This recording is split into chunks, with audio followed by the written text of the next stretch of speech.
अगर बाटे शेर के रंगदारी पूरा झाड़ दे, ओकर जिला में गोली ओकर के मार दे। सुना थारो बाटे हथियारो बाटे, सपोर्ट में जान सरकारो बाटे।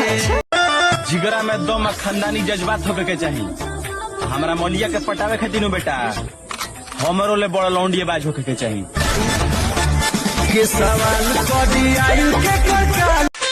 हमरा पता बा कि एक दिन मर जाएगे बा, लेकिन जे हल्का में ली ओकरा के रगड़ जाएगे बा।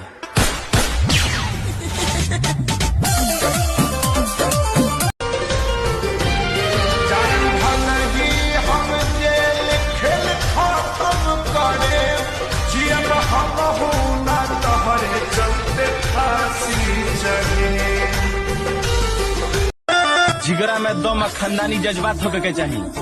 हमारा मौलिया के पटावे खातिर बेटा हमरो ले बड़ा लौंडिया बाज होके के चाहिए।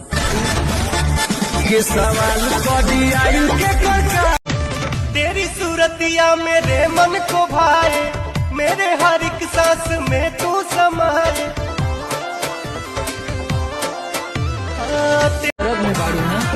दुख का रोवेलू भौजी हो चिरैया से, दरदिया कहो तू फोन पे सही।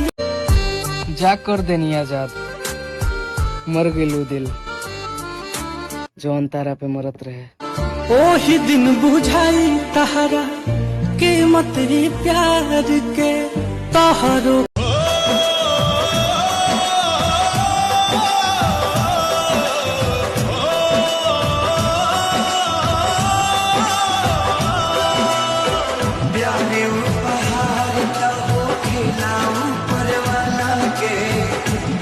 किस्मत से मिलेला दिल वाला के नामित प्रीत के,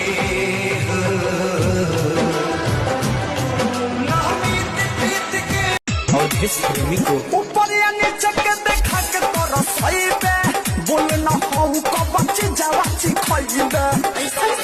अरे सुना दे नीचे खोई बे।